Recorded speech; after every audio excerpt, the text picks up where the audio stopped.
Bienvenidos a Ecos de Guerra, el lugar donde exploramos las historias de coraje que se encuentran, no solo frente al enemigo, sino a veces contra nuestras propias reglas. La guerra es una máquina de destrucción, pero también es la incubadora de una innovación increíble, nacida de la necesidad más desesperada.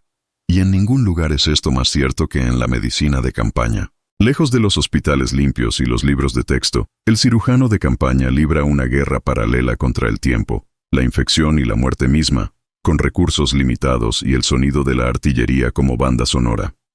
La historia que están a punto de escuchar no es sobre un nuevo tipo de bala o un tanque más grande. Es sobre un hombre cuya única arma era un bisturí, y cuya mente se negó a aceptar el no se puede. Es la crónica de un cirujano al que sus colegas consideraban un chiflado, un renegado que desafiaba la doctrina médica establecida. Pero mientras los médicos de manual seguían los procedimientos y veían morir a sus pacientes, este loco probó una técnica tan simple, tan rústica, que fue considerada una herejía. Una técnica que salvó cientos de vidas en pleno combate. En Ecos de Guerra, creemos que los verdaderos héroes son a menudo los innovadores anónimos. Si te apasionan estas historias de ingenio bajo fuego, de la lucha por la vida en medio de la muerte y del coraje de desafiar el sistema para salvar a otros, te pedimos que te suscribas ahora mismo y actives la campana. Tu apoyo nos permite seguir desenterrando estos relatos. Si esta historia te conmueve, déjanos un me gusta. Nos ayuda a saber qué historias resuenan contigo. Y, por favor, queremos sentir nuestra conexión global. Dinos en los comentarios desde qué país y qué ciudad nos estás viendo. Prepárense. Esta es la historia del Dr. Hideo Tanaka, el cirujano que usó azúcar para derrotar a la gangrena. El lugar era la isla de Okinawa, en la primavera de 1945. El infierno tenía un nombre nuevo cada día: Sugarloaf Hill, Shuri Ridge, Kakazu. Para los hombres del 10º ejército de EE-U, era una picadora de carne. Y para el personal del 77º Hospital de Evacuación de Campaña, era el apocalipsis. El hospital no era más que una serie de tiendas de lona empapadas, plantadas en un mar de barro rojo y pegajoso, a pocos kilómetros detrás de la línea del frente. El aire olía a lodo, a diésel, a antiséptico, y sobre todo, al olor dulzón y nauseabundo de la gangrena gaseosa. La artillería japonesa, escondida en cuevas profundas, rara vez se callaba. Cada cramp, sordo en la distancia, significaba que, 20 minutos después, los jeeps y las ambulancias llegarían deslizándose por el barro, trayendo más cuerpos destrozados. En el corazón de esta carnicería organizada estaba el área de triaje y cirugía, una tienda enorme iluminada por bombillas desnudas que parpadeaban con el ritmo tosiente del generador. Y en esta tienda reinaban dos reyes rivales. El primero era el coronel Davenport, el cirujano jefe, un hombre alto, de Boston, con cabello plateado y una fe absoluta en el manual. Para Davenport, el procedimiento lo era todo. Sus mesas de operaciones eran limpias, dentro de lo posible, sus órdenes precisas, y su respuesta a las heridas masivas de la artillería era el debridamiento agresivo y dosis masivas de la nueva droga milagrosa, la penicilina. El problema era que no funcionaba, no aquí. El suelo de Okinawa, fertilizado durante siglos con excrementos humanos y animales, la cesta de la noche, estaba increíblemente contaminado. Cada herida por metralla, cada rasguño, se infectaba con Clostridium perfringens, la bacteria anaeróbica que causaba la gangrena gaseosa. Los hombres llegaban con heridas que parecían manejables, y 6 horas después, sus miembros estaban hinchados, negros, crepitando al tacto, muriendo en sus catres. La penicilina no podía llegar a la infección lo suficientemente rápido, y el debridamiento de Davenport, aunque exhaustivo, a menudo dejaba atrás bolsas de bacterias. Su única respuesta era la amputación. Las pilas de botas y miembros cortados detrás de la tienda de cirugía crecían cada día. Y luego estaba el otro rey. En el rincón más alejado de la tienda, la esquina del chiflado, trabajaba el capitán Hideo Tanaka.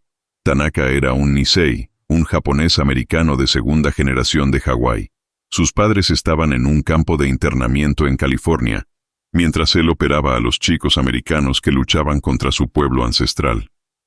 Esta ironía parecía haberle dado una especie de calma fatalista. Era callado, pequeño, y sus métodos eran herejes. Tanaka, al igual que Davenport, se enfrentaba a la misma marea de gangrena. Pero su respuesta era diferente. Cuando le llegaba un soldado con una herida masiva en el muslo, una herida que Davenport habría marcado para amputación inmediata, Tanaka hacía algo impensable. Después de un lavado rápido con la poca agua estéril que tenían, sus enfermeras no buscaban la penicilina. Buscaban un saco de lona con la etiqueta Intendencia Cocina. Buscaban azúcar granulada, la misma que usaban para el café. Tanaka metía sus manos enguantadas en el saco y vertía, literalmente, kilos de azúcar blanca y cristalina directamente en la herida abierta, empacándola profundamente en el músculo destrozado, cubriendo cada superficie expuesta hasta que la herida parecía un postre grotesco. Luego, simplemente, la vendaba. Los otros cirujanos estaban horrorizados. «Es un chiflado», murmuraban los médicos residentes. «¿Azúcar? Va a alimentar a las bacterias. Es una locura». El coronel Davenport lo había confrontado directamente la primera semana. «Capitán Tanaka», había rugido, interrumpiendo una de las cirugías de azúcar de Tanaka. «¿Qué demonios cree que está haciendo? Esto no es una pastelería, es una sala de operaciones». Tanaka, sin levantar la vista de la herida que estaba empacando, respondió con su voz suave y monótona. «La bacteria Clostridium es anaeróbica, coronel. Prospera sin oxígeno y odia los ambientes hipertónicos». Davenport parpadeó, tomado por sorpresa por la respuesta bioquímica. «El azúcar», continuó Tanaka, como si estuviera dando una clase, «crea un ambiente hipertónico extremo. Por ósmosis extrae todo el plasma y el líquido linfático a la superficie de la herida. Esto hace dos cosas. Primero, deshidrata y mata a las bacterias. Y segundo, ese plasma que fluye está saturado de oxígeno. Y el oxígeno es veneno puro para la gangrena». Terminó de empacar la herida. «Además, es barato y lo tenemos. La penicilina no está funcionando, señor. Sus pacientes están perdiendo las piernas. Los míos no». La audacia de la respuesta dejó a Davenport sin palabras por un momento, su rostro poniéndose de un rojo intenso. «Esto es brujería de campo, Tanaka. Es una técnica loca, no probada, peligrosa. Usted es una vergüenza para este hospital. Si uno solo de sus pacientes desarrolla una sepsis sistémica por su terapia de dulces, lo enviaré a consejo de guerra». Tanaka simplemente asintió. «Entendido, coronel», y se movió hacia el siguiente paciente. La loca técnica del cirujano de campaña había sido declarada. La guerra entre Davenport y Tanaka, entre la doctrina y la innovación, había comenzado. Y mientras tanto, los heridos seguían llegando. La amenaza del coronel Davenport quedó flotando en el aire húmedo y cargado de la tienda, un aire espeso que olía a éter, a sangre coagulada y a ese hedor inconfundible, dulzón y pútrido de la gangrena gaseosa. Para Davenport, la amenaza de un consejo de guerra era un arma de disciplina, una forma de restaurar el orden en su universo médico. Para Hideo Tanaka era simplemente ruido, un ruido más, que se sumaba al estruendo de la artillería lejana y a los gemidos de los hombres en las camillas. Ignoró a Davenport. El coronel, lívido por la insolencia silenciosa, giró sobre sus talones y regresó a su propio infierno de procedimientos fallidos, dejando a Tanaka en su esquina del chiflado. La enfermera jefe, la teniente O'Malley, una mujer irlandesa dura que había visto demasiado en África y en Italia, observaba a Tanaka con una mezcla de lástima y exasperación.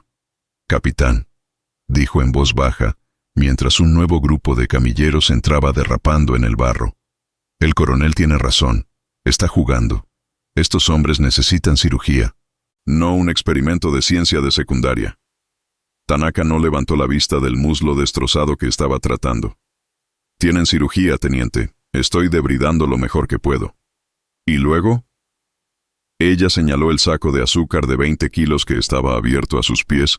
«Los está cubriendo de postre». Tanaka suspiró, finalmente deteniéndose. Miró a la teniente O'Malley. Sus ojos, detrás de sus gafas salpicadas de sangre, Estaban infinitamente cansados, pero carecían de la desesperación frenética que veía en los otros cirujanos. Eran los ojos de un hombre que había hecho un cálculo frío. «Teniente O'Malley», dijo en voz baja, «¿ve la cama número 7? Ella miró. Un joven marín yacía allí, sudando profusamente. Su pierna derecha hinchada hasta el doble de su tamaño normal. La piel tensa, oscura, casi negra. El coronel Davenport lo operó hace 4 horas, continuó Tanaka. Debridamiento perfecto, según el manual. Y le dio 1.000.000 de unidades de penicilina, la dosis máxima. Vaya y ponga su mano en ese muslo. La enfermera, frunciendo el ceño, se acercó a la cama 7, puso su mano enguantada sobre el muslo hinchado, y la retiró como si la hubieran quemado, con una exclamación ahogada. «¿Qué sintió?», preguntó Tanaka desde el otro lado de la sala. Está tibio», susurró ella. «Y crepita, como papel de arroz bajo la piel». «Es el gas», dijo Tanaka. «La bacteria está viva, está cenando, está produciendo gas de hidrógeno. Está matando ese tejido más rápido de lo que la penicilina puede actuar. Para el amanecer, ese chico tendrá suerte si solo pierde la pierna. Probablemente perderá la vida». «Ese», dijo, volviéndose a su propio paciente, «es el procedimiento del manual. Y está fallando. El manual fue escrito para Europa, teniente, para las granjas limpias de Francia. No para esta sopa primordial de bacterias». Volvió a meter la mano en el saco de azúcar. «Mi método es una locura. Es brujería de campo. Pero la ósmosis es una ley de la física. Y la física no miente. Ahora, ¿va a ayudarme o va a observar cómo los hombres de Davenport mueren según el reglamento?» O'Malley lo miró fijamente durante un largo segundo, la batalla interna visible en su rostro. Finalmente, suspiró, agarró un rollo de vendas limpias. «Está loco, capitán Tanaka. Está completamente chiflado, y probablemente lo colgarán». «Tal vez», dijo Tanaka, «pero este hombre no perderá la pierna hoy. Alcánceme esa solución salina». La batalla por Okinawa rugía, y en la tienda de cirugía, la guerra silenciosa entre la doctrina y la herejía continuaba. Las camillas seguían llegando. Era una marea interminable de cuerpos rotos. En la mesa 1 y 2, el coronel Davenport y su equipo trabajaban con una eficiencia frenética. Eran una máquina bien engrasada. Irrigación, debridamiento, más penicilina, sutura, y luego, inevitablemente, el sonido que todos temían. El tzet, agudo y penetrante de la sierra de Gigli, la sierra de alambre usada para las amputaciones. Tzzt, ztt. El sonido era un metrónomo de su fracaso. Cada vez que lo oía, Tanaka se estremecía. En la mesa 3, su esquina del chiflado, la escena era grotesca. No había sierras, no había suturas elegantes. Solo había agua sucia, pinzas para extraer los fragmentos de metralla más grandes, y azúcar, kilos y kilos de azúcar. Los nuevos camilleros, al ver lo que hacía, a veces intentaban llevar a sus pacientes a las mesas de Davenport, pensando que Tanaka estaba profanando a los heridos. Pero las enfermeras, bajo las órdenes renuentes pero firmes de O'Malley, los desviaban. «El coronel está lleno», mentían. «El capitán Tanaka se encargará». Y Tanaka trabajaba. Su método era una contradicción. Era a la vez brutalmente rústico y científicamente elegante. No perdía tiempo en el debridamiento meticuloso que practicaba Davenport. Sabía que era inútil. No se podía cortar la bacteria. Solo se podía cambiar el entorno. Lavaba la herida agresivamente con la poca solución salina que tenía, eliminando el barro visible y los trozos de uniforme. Luego, sin dudar, tomaba puñados de azúcar granulada y la empacaba.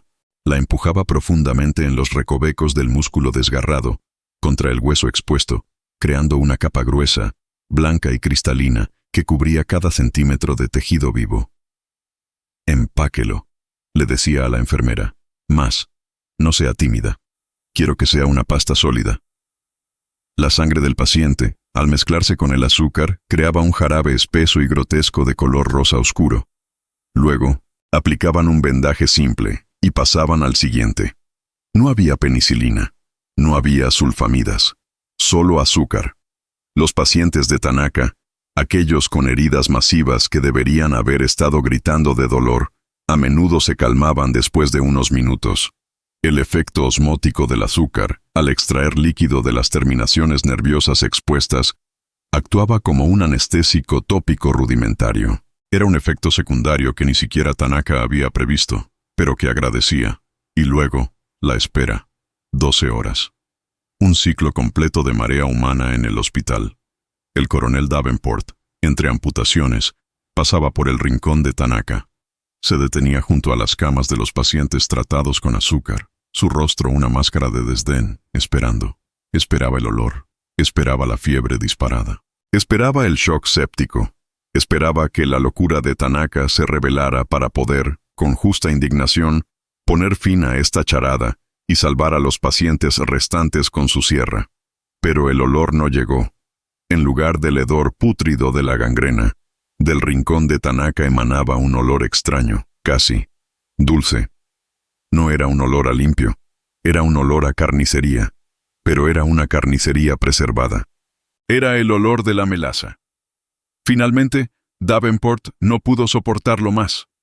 Se detuvo junto a la cama del primer paciente que Tanaka había tratado esa mañana, un marine con el muslo destrozado que Davenport habría amputado sin dudar. El hombre estaba vivo. Su fiebre era alta, sí, pero no era la fiebre disparada de la sepsis sistémica. Estaba coherente. «Teniente O'Malley», espetó Davenport. «Retire ese vendaje. Quiero ver el resultado de la negligencia del capitán Tanaka antes de relevarlo de su puesto». O'Malley miró a Tanaka. Tanaka asintió, su rostro impasible. «Hágalo, teniente». La tienda se quedó en silencio. Los otros cirujanos se detuvieron. Los camilleros dejaron de moverse. Todos observaron. Este era el momento del juicio. O'Malley, con manos expertas pero temblorosas, cortó las vendas empapadas. El vendaje no estaba empapado de pus. Estaba empapado en un sirope espeso, rosado y pegajoso. Cuando la última capa de gasa se desprendió, todos contuvieron la respiración. Davenport se inclinó, y lo que vio desafió su comprensión de la medicina. La herida era un caos. El azúcar se había disuelto en un jarabe espeso que llenaba cada grieta. Pero el tejido, Dios mío, el tejido, donde debería haber habido carne negra, hinchada y burbujeante, la carne estaba de un rojo brillante, casi rosado. Estaba limpia. El músculo, aunque destrozado, estaba vivo. Estaba sangrando saludablemente. Los bordes de la herida, que deberían haber estado necróticos, estaban limpios. Y no había olor. Cero olor a gangrena. «Imposible», susurró Davenport. Se acercó más, incrédulo. Tomó unas pinzas estériles y tocó suavemente el músculo expuesto. El paciente gritó de dolor. «Está vivo», exclamó Davenport, no con alegría, sino con un shock absoluto. «El tejido está granulando. Está vivo». Se volvió hacia Tanaka, que estaba limpiando sus gafas con calma. ¿Qué es esto? ¿Algún truco?» «Ósmosis, coronel», repitió Tanaka en voz baja. «Las bacterias no pueden sobrevivir en ese jarabe. Están siendo deshidratadas hasta la muerte. Y el plasma que la herida exuda la baña constantemente en oxígeno, matando a las bacterias anaeróbicas. Es un entorno hostil. Es un encurtido». Davenport se quedó mirando la herida, su mente de libro de texto tratando de procesar la evidencia visual contra décadas de doctrina. Miró al paciente de la cama 7, el suyo, cuya pierna ahora estaba siendo preparada para la amputación, y luego miró al paciente de Tanaka, que acababa de gritar de dolor porque su pierna estaba viva. «Límpienlo», dijo Tanaka a O'Malley, como si el coronel no estuviera allí. «Laven el jarabe viejo y empaquen uno nuevo, con más azúcar». Davenport observó, paralizado, cómo la enfermera lavaba la herida y, en lugar de pus y tejido muerto, emergía músculo rojo y vibrante. Vio cómo volvían a verter los cristales blancos en la herida. No dijo nada. No volvió a mencionar el consejo de guerra. Simplemente se dio la vuelta, pálido como un fantasma, y caminó de regreso a su propia mesa de operaciones, donde la sierra de Jiggly lo esperaba. La loca técnica del cirujano de campaña no solo había salvado una pierna, Acababa de ganar la guerra dentro del 77 Hospital de Evacuación. La retirada silenciosa del coronel Davenport de la cama del paciente tratado con azúcar fue, en sí misma, una explosión. No dijo nada, pero su silencio fue un grito de derrota intelectual que resonó en toda la tienda de cirugía. Caminó de regreso a su mesa 1, con la espalda rígida por el orgullo herido, y gritó a su propio equipo: «Más rápido, no tenemos todo el día. Este hombre necesita desbridamiento, no contemplación». Volvió al trabajo, a su doctrina, a su manual, pero algo se había roto. La certeza inquebrantable del cirujano jefe había sido perforada por un puñado de azúcar granulada. Para el resto del personal, ese momento fue transformador. La teniente O'Malley, la enfermera jefe que minutos antes había acusado a Tanaka de brujería, se quedó mirando la herida rosada y vibrante del marine. Luego miró al capitán Tanaka, que ya se estaba moviendo hacia la siguiente camilla ensangrentada. «Capitán», dijo ella, su voz ahora despojada de toda ironía, ¿Qué necesita? Tanaka ni siquiera levantó la vista. «Necesito más azúcar, teniente. Kilos. Dígale a Intendencia que vacíen la cocina. Y necesito más manos. Este método». Hizo una pausa, mientras comenzaba a lavar otra herida espantosa, esta vez en el hombro de un soldado. «Este método requiere un cambio de vendaje cada 4 horas. La ósmosis se detiene cuando el jarabe se diluye demasiado con el plasma. Es intensivo en mano de obra». O'Malley asintió, su rostro endurecido por una nueva determinación. «Entendido, señor». Se volvió hacia las otras enfermeras y camilleros que habían estado observando, paralizados. «¿Me oyeron?», ladró su voz de enfermera jefe regresando con toda su fuerza. «2 de ustedes, vayan a la cocina. No me importa lo que digan los cocineros. Traigan cada saco de azúcar que tengan. Díganles que es una orden directa de cirugía. Usted, cabo», señaló a un camillero. «A partir de ahora, cualquier herida de extremidad masiva, sucia, con sospecha de gangrena. Viene aquí primero, a la mesa 3, a la esquina del azúcar. ¿Entendido?». El cabo, un chico joven de Detroit, miró hacia el coronel Davenport, que estaba enfrascado en una amputación y fingía no oír. «Pero el coronel», tartamudeó el cabo. «El coronel está ocupado», espetó O'Malley. «Yo estoy a cargo del triaje y digo que el doctor Tanaka los verá primero. Ahora, muévanse». Fue una rebelión silenciosa, pero absoluta, liderada por la enfermera que había sido la mayor escéptica. La tienda de cirugía del 77 Hospital de Evacuación se dividió en 2 reinos. En un lado, el reino de la doctrina. Las mesas 1 y 2, gobernadas por el coronel Davenport y los cirujanos que se aferraban al manual. Eran rápidos, eficientes, estériles, dentro de lo posible, y brutales. El sonido dominante de ese lado era el set-tat-tat, agudo y rápido de la sierra de Gigli, y el olor a hueso quemado. Eran el pasado. En el otro lado, la esquina del azúcar, la mesa 3. Se convirtió en un lugar de caos controlado, casi alquímico. Era ruidoso, pegajoso, y olía como una cocina en medio de una carnicería. Pero el sonido dominante allí no era el de la sierra. Era el sonido de Tanaka dando órdenes tranquilas, el sonido del agua salina siendo vertida, y el susurro constante de los sacos de azúcar siendo abiertos. Tanaka y O'Malley, ahora su teniente más leal, se convirtieron en una máquina. El sistema que desarrollaron fue agotador. «¡Laven!», gritaba Tanaka. «No pierdan tiempo en el debridamiento meticuloso que practica Davenport. Sabemos que es inútil. No se puede cortar la bacteria. Solo se puede cambiar el entorno. Laven el barro y la ropa». Luego venía el azúcar. «Empaquen, más, no tengan miedo de usarlo. Llenen cada bolsillo, cada túnel de la herida. Quiero que el azúcar toque cada célula». Y luego, el vendaje. Vendaje de presión ligero, y márquenlo. Cambio en 4 horas. Y así, mientras Davenport amputaba, Tanaka encurtía. Los pacientes tratados con azúcar eran trasladados a un área de recuperación separada, que la teniente O'Malley vigilaba como una leona. Y cada 4 horas, el ciclo se repetía. Se quitaban los vendajes empapados de sirope. La herida se lavaba rápidamente. Y se aplicaba más azúcar. Kilos y kilos de azúcar. La batalla por el azúcar se convirtió en la nueva guerra logística. El cocinero jefe, un sargento mayor corpulento llamado Big Charlie, casi sufre un colapso cuando O'Malley y 2 camilleros armados vaciaron su despensa. «¡Es para el café de los pilotos!», rugió. «¡Es para las piernas de los marines!», le respondió O'Malley, arrojando un saco de 20 kilos al hombro de un camillero. «Hable con el coronel Davenport si tiene un problema». Pero Davenport, aunque furioso, no intervino. Estaba observando, esperando. Esperaba que la loca técnica de Tanaka fallara. Esperaba las complicaciones tardías, la sepsis, la fiebre imparable, el shock.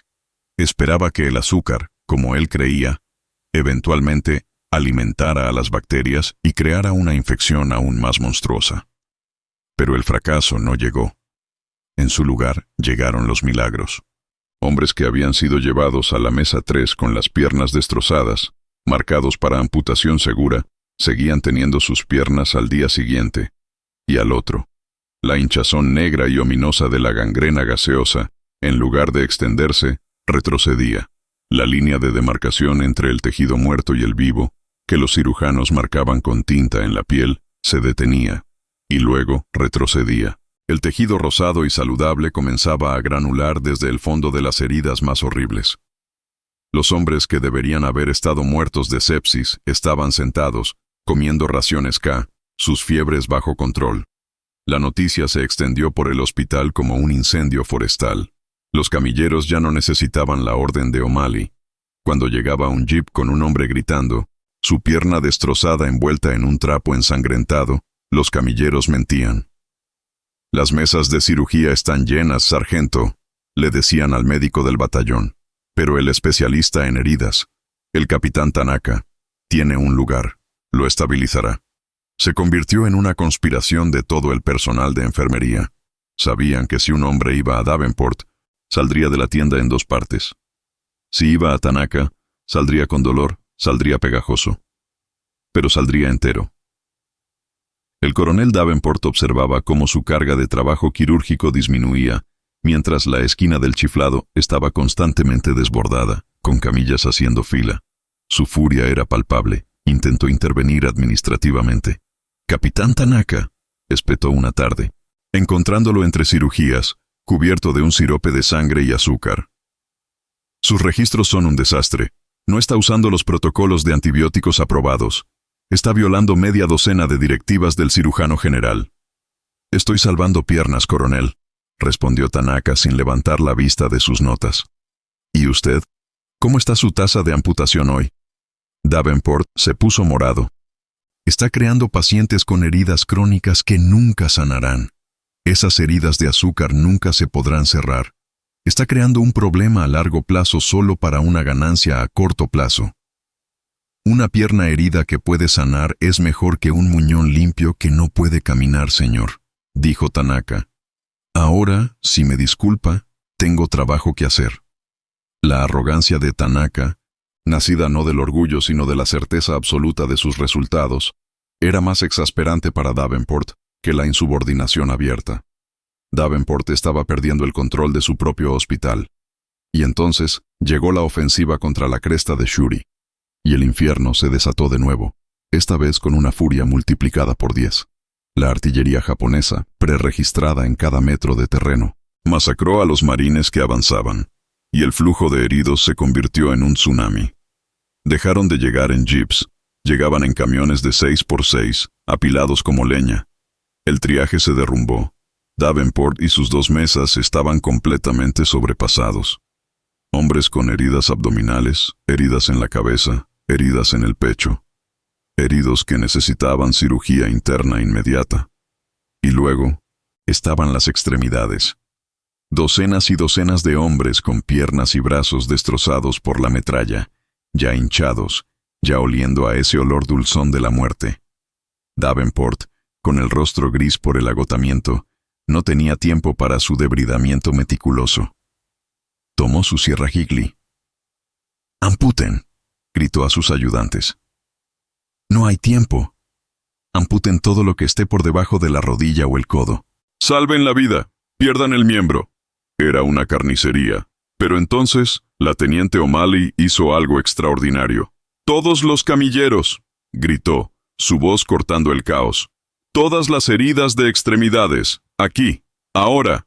Hizo un gesto hacia el rincón de Tanaka y señaló a 4 enfermeros y 3 médicos residentes que estaban ociosos, esperando órdenes de Davenport. «Ustedes, con el capitán Tanaka. Él les dirá qué hacer».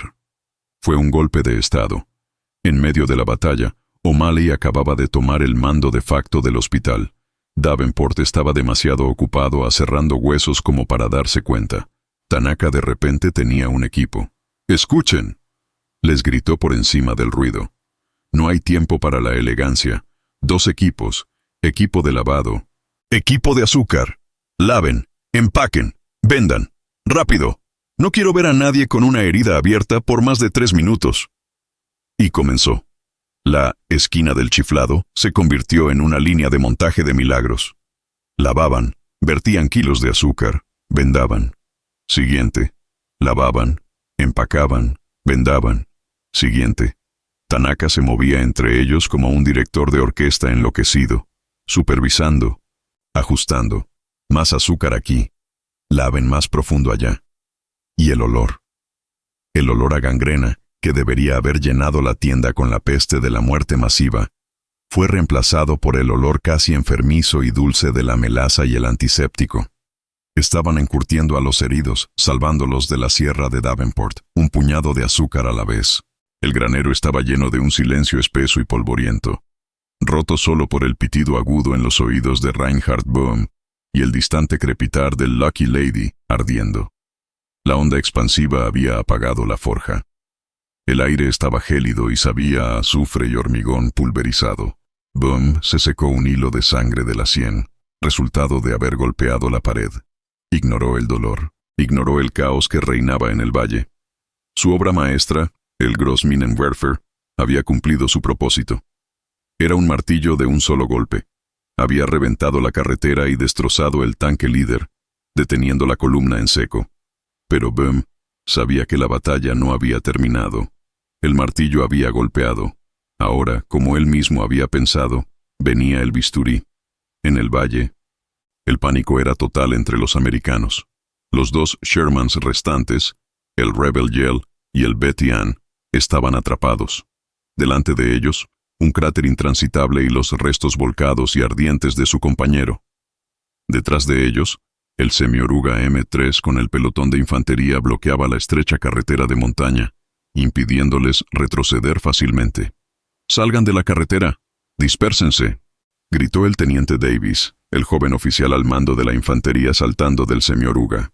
Sus hombres, aterrados por la explosión que parecía haber venido del cielo, se lanzaron a las zanjas a ambos lados de la carretera, buscando cobertura en el barro helado. «¿Qué fue eso, por el amor de Dios?», gritó el comandante del Rebel Yell por la radio. «¿Artillería? ¿Un Nebelwerfer? No oí nada». «No importa», respondió el comandante del Betty Ann. «Tenemos que suprimir ese granero. Ahí es donde». Fue interrumpido por Davis, el teniente de infantería. «Atención todas las unidades. Esa explosión fue una mina o un explosivo improvisado. El enemigo está en ese granero de la colina. Unidad de tanques, den fuego de supresión. Infantería, vamos a flanquearlos. Vamos a quemar ese nido de ratas». El Rebel Yell y el Betty Ann abrieron fuego. Sus cañones de 75 milímetros rugieron, ¡boom, boom!, lanzando proyectiles de alto explosivo contra el granero de piedra de Böhm. Las explosiones eran ensordecedoras. Astillas de madera y tejas volaban del techo. Pero los muros de piedra de la granja bávara, construidos por los abuelos de Böhm, tenían 1 metro de grosor. Los proyectiles H explotaban en la superficie, creando cráteres en la mampostería, pero no penetraban. Era como tirar piedras. «No funciona», gritó Davis. «Infantería, avancen, muévanse, muévanse». El pelotón de infantería, unos 30 hombres, comenzó a avanzar, corriendo agachados, saltando de cráter en cráter, en un amplio arco para asaltar la colina del granero desde el flanco. Reinhard Böhm, en la oscuridad polvorienta de su taller, los observaba. Ignoró las explosiones de 75 milímetros que sacudían el edificio. No le importaban.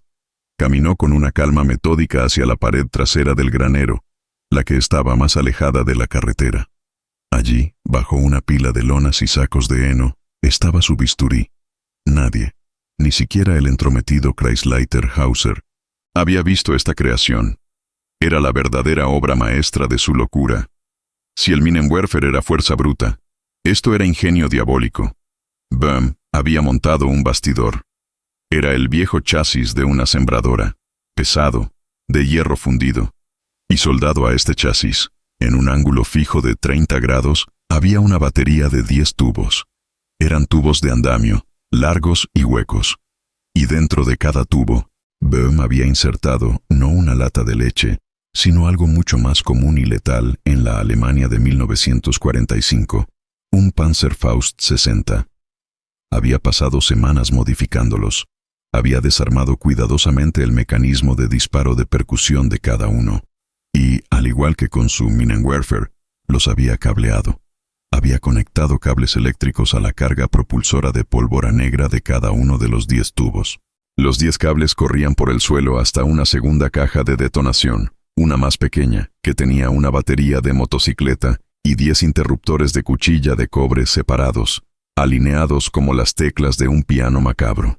Era un órgano de Stalin improvisado, un arpa de Tannenberg, alimentada por el arma antitanque más desesperada del Reich.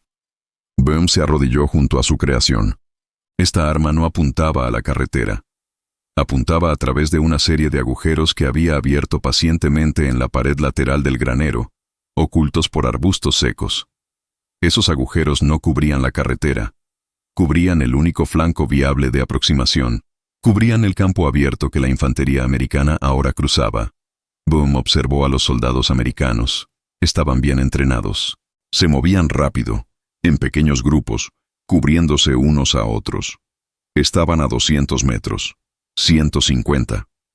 El teniente Davis estaba al frente, gritando órdenes, animándolos. Estaban a punto de llegar a la zona de muerte que Böhm había calculado. 100 metros. Böhm puso su mano callosa sobre el primer interruptor de cobre. No disparó todos a la vez. Eso habría sido un desperdicio. Él era un artesano. Conectó el primer interruptor. ¡Fiush! Un solo Panzerfaust salió disparado del costado oculto del granero. Su cohete de carga hueca trazando un arco humeante. Los soldados americanos, sorprendidos, se tiraron al suelo. ¡Francotirador!, gritó Davis. El cohete impactó en medio del primer escuadrón, explotando con un crack agudo. Gritos. 2 hombres cayeron. Antes de que pudieran reaccionar, Böhm cerró el segundo interruptor. ¡Fush! Otro cohete, desde un ángulo ligeramente diferente, golpeó el segundo escuadrón. Y el tercero. ¡Fush! Y el cuarto. ¡Fush! Se convirtió en una pesadilla. Los americanos estaban siendo atacados por un enemigo invisible desde un flanco que creían seguro, con cohetes antitanque. Creían que estaban siendo emboscados por un escuadrón Panzergrenadier entero. El pánico se apoderó de ellos. Empezaron a retroceder, arrastrándose, dejando a sus heridos atrás. El asalto de infantería se había roto. ¡Retrocedan!, gritó Davis, su voz llena de pánico. ¡Es una trampa! ¡Es una trampa! Mientras la infantería huía, los 2 tanques Sherman seguían disparando inútilmente contra los muros de piedra del granero. El comandante del Betty Ann, viendo a su infantería huir y el Rebel Yell bloqueando su retirada en la carretera estrecha, tomó una decisión de pánico. «Salgo de la carretera», gritó por la radio. «Voy a rodear por el campo de la izquierda. Cubriré la retirada de la infantería». El comandante del Rebel Yell gritó: «No, el suelo está blando. Es un pantano helado. Tengo que moverme». El Betty Ann giró bruscamente, sus orugas mordiendo el borde de la carretera y hundiéndose en el campo abierto, el mismo campo que la infantería estaba abandonando. El tanque avanzó. 10 metros. 20. Y entonces el suelo, que parecía sólido y helado en la superficie, cedió.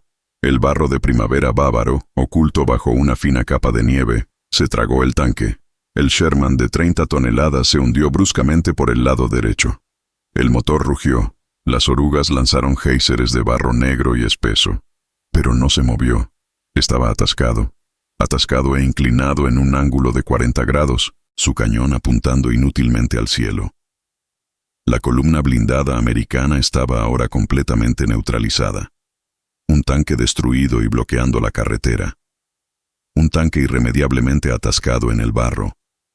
Una infantería diezmada y en pánico, huyendo a pie. Y el último tanque, el Rebel Yell, ahora solo, comenzó a retroceder frenéticamente, empujando el semioruga M3 abandonado fuera del camino para poder escapar, dando marcha atrás por la carretera por la que había venido. En el granero, Reinhard Böhm observaba. Su rostro estaba impasible. Había disparado 6 de sus 10 Panzerfausts. Había detenido el asalto de infantería. Había provocado el pánico que atascó al segundo tanque. Había forzado la retirada del tercero. Se levantó de su arpa de Tannenberg. Su Grossminenwerfer en la parte delantera del granero estaba inutilizable. El retroceso había dañado la recámara. Su batería de cohetes estaba medio vacía. Él estaba, de nuevo, desarmado. Pero la batalla por Tannenberg, al menos por este camino, por este día, estaba ganada. Un solo hombre, un ingeniero chiflado, un herrero loco impulsado por el dolor y la furia, había derrotado a una columna blindada americana. Cogió su simple martillo de herrero, la herramienta de su verdadera profesión. Caminó hacia la puerta principal del granero, la que daba al valle. El humo se elevaba del tanque destruido y del cráter en la carretera. Se sentó en un taburete de madera, justo dentro de la sombra de la puerta, y esperó. Esperó a ver qué harían los americanos a continuación. Reinhard Böhm se sentó en su taburete de madera, justo dentro de la sombra de la puerta principal de su granero. El olor a pólvora y ozono era tan espeso que casi se podía masticar. Sus oídos pitaban con un tono agudo y constante, un eco del rugido de su Minenwerfer. Afuera, en el valle, el silencio era casi tan ensordecedor como la explosión que lo había precedido. El tanque Rebel Yell había desaparecido, su rugido de motor desvaneciéndose en la distancia, una retirada humillante. El Betty Ann yacía inclinado en el campo, un gigante de acero derrotado por el barro, su tripulación probablemente ya huyendo a pie. El Lucky Lady seguía ardiendo, una pira funeraria de 30 toneladas que enviaba una columna de humo negro y aceitoso al cielo gris de Baviera, un monumento instantáneo al fracaso americano. La carretera estaba bloqueada. La infantería se había dispersado. Sus gritos de pánico, ahora solo ecos fantasmales entre los árboles. Por primera vez en lo que pareció una eternidad, el valle de Tannenberg estaba en silencio, salvo por el crepitar del fuego. Böhm no sintió triunfo. No sintió alegría. Solo sintió un vacío. Un vasto y tranquilo vacío donde antes había estado el dolor ardiente por su hijo Karl, donde había estado la furia impotente contra el Kreisleiterhauser y sus mentiras fanáticas. Había hecho lo que tenía que hacer. Había convertido su dolor en acero, su pena en pólvora. Había usado las herramientas de su vida, la tierra, el tractor, el metal, para vengar la muerte de su hijo y defender su hogar de una manera que la Volkssturm de Hauser nunca podría haber soñado. Miró el martillo de herrero en su mano. La cabeza estaba desgastada por décadas de golpear el hierro al rojo vivo, el mango de madera pulido por su propio sudor. Esta era la única arma que entendía.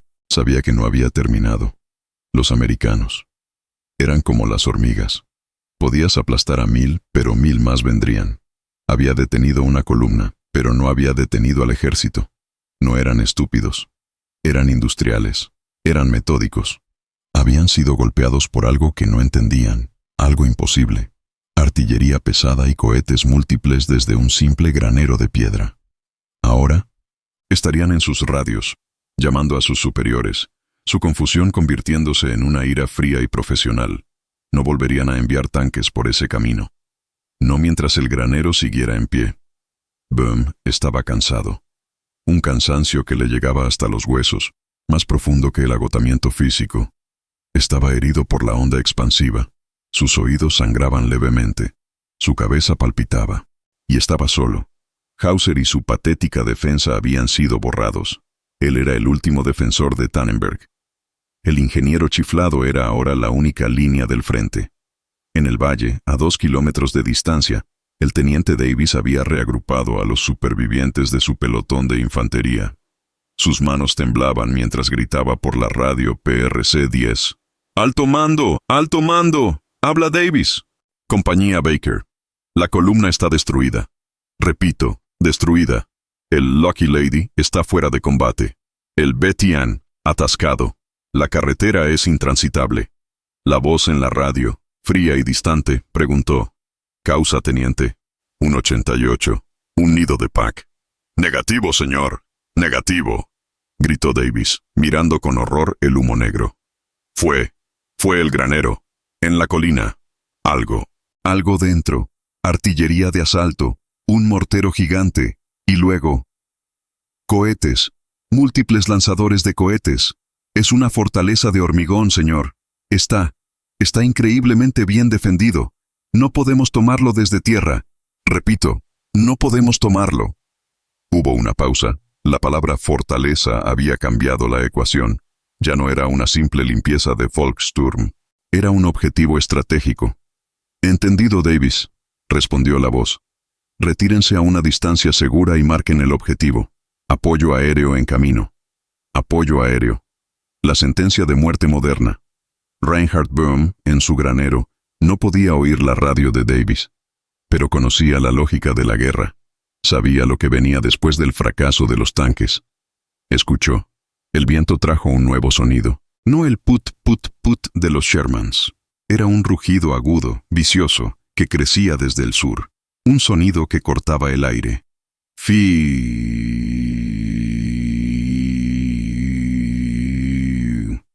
Miró por la puerta abierta del granero, hacia el cielo gris, y los vio. 2 puntos plateados que crecían rápidamente. P-47 Thunderbolts. Habos, los cazabombarderos que eran el terror de la Wehrmacht. Los vio inclinarse, sus alas mostrando la estrella blanca, entrando en un picado perfecto, apuntando directamente a su colina, apuntando a su granero. Böhm no corrió. No había dónde correr.